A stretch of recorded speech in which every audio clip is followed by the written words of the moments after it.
सच्चाई यह नहीं होती कि दो लोग एक दूसरे से कितना प्यार करते हैं, बल्कि यह होती है कि जब दोनों अलग होने लगते हैं तब उन्हें एहसास कैसा होता है। क्या उन्हें यह महसूस होता है कि वे एक दूसरे के बिना जी नहीं सकते? आज ईशान और न्यानिका की कहानी भी इसी मोड़ पर आ पहुंची थी, जहां एक तरफ जुदाई थी और दूसरी तरफ वह एहसास जिसे दोनों मानने से डर रहे थे। ईशान ने दिल टूटने के बाद फैसला कर लिया था कि अब वह कोलकाता से हमेशा के लिए चला जाएगा। उसे लग रहा था कि उसने अपनी जिंदगी का सबसे बड़ा फैसला गलत लिया था, और वह था न्यानिका से प्यार करना।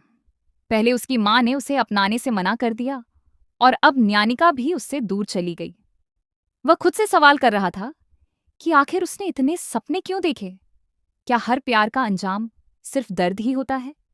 इसी दर्द के साथ वह अकेला बैठा रहता है और धीरे धीरे वही गाना गुनगुनाने लगता है जो न्यानिका ने लिखा था। हर लफ्ज उसके दिल की हालत बयां कर रहा था। उसकी आंखें भर आती हैं, लेकिन वह आंसुओं को रोकने की कोशिश करता है।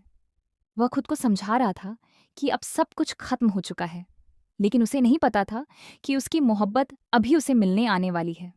दूसरी तरफ न्यानिका भी चैन से नहीं बैठ पा रही थी। अस्पताल में उसका मन बिल्कुल नहीं लग रहा था।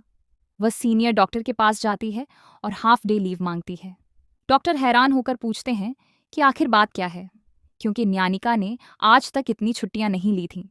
लेकिन न्यानिका के पास कोई जवाब नहीं होता। वह बस इतना कहती है कि यह उसके परिवार का मामला है। सच तो यह था कि उसका दिल अब उसके पास नहीं था, बल्कि ईशान के पास था, जो उसे छोड़कर जाने वाला था। अनुमति मिलते ही वह सबसे पहले ईशान को फोन करती है, लेकिन फोन स्विच ऑफ आता है। एक पल के लिए उसकी सांसें थम जाती हैं। वह फिर से कॉल करती है, लेकिन हर बार फोन बंद ही मिलता है। अब उसके दिल में डर बैठ जाता है कि कहीं ईशान सच में उसे छोड़कर न चला जाए। उसके सामने ईशान के साथ बिताए हुए हर पल घूमने लगते हैं। उसे याद आता है कि कैसे ईशान उसकी छोटी छोटी बातों का ख्याल रखता था, कैसे वह उसके उदास होने पर खुद उदास हो जाता था, और कैसे उसकी एक मुस्कान के लिए वह कुछ भी करने को तैयार रहता था। फिर उसे अपनी वो बातें याद आती हैं जो उसने गुस्से में ईशान से कही थीं। पहली बार उसे डर लगता है कि कहीं उसने उस इंसान को खो तो नहीं दिया जो उसे सबसे ज्यादा चाहता था। बस इसी डर के साथ वह होटल पहुंचती है, लेकिन वहां जो बात उसे पता चलती है, उसे सुनकर उसका दिल बैठ जाता है। रिसेप्शनिस्ट बताती है कि ईशान किसी से नहीं मिल रहा और आज शाम को ही कोलकाता छोड़कर जाने वाला है।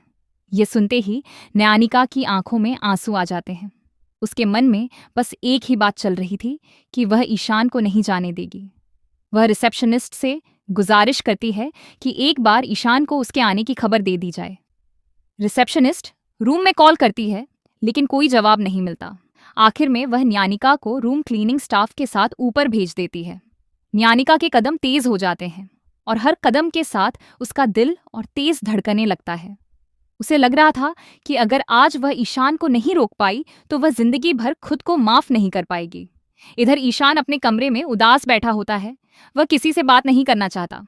क्लीनिंग स्टाफ उससे पूछता है कि क्या उसे कुछ चाहिए, लेकिन ईशान बिना देखे कहता है कि उसे कुछ नहीं चाहिए।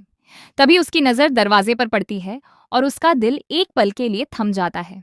सामने न्यानिका खड़ी होती है। वह वही न्यानिका थी जिसे वह भूलने की कोशिश कर रहा था, और वही जिसे वह कभी भूल नहीं सकता था। दोनों कुछ पल बस एक दूसरे को देखते रहते हैं, जैसे वक्त वहीं रुक गया हो। न्यानिका धीरे से पूछती है कि क्या वह अंदर आ सकती है। ईशान कुछ नहीं कहता और उसे अंदर आने देता है। कमरे में अजीब सी खामोशी छा जाती है, लेकिन दोनों के दिल बहुत कुछ कह रहे होते हैं। ईशान पूछता है कि वह क्यों आई है। न्यानिका उसकी तबीयत के बारे में पूछती है, लेकिन ईशान के दर्द उसकी आवाज में साफ झलकता है। वह कहता है कि अब उसे क्या फर्क पड़ता है, वह किसी को परेशान नहीं करना चाहता। न्यानिका उसे समझाने की कोशिश करती है और कहती है कि पूरा कोलकाता उससे प्यार करता है, लेकिन ईशान धीरे से कहता है कि उसे किसी का प्यार नहीं चाहिए।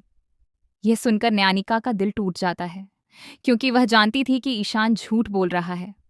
उसे दुनिया का नहीं, सिर्फ उसका प्यार चाहिए था।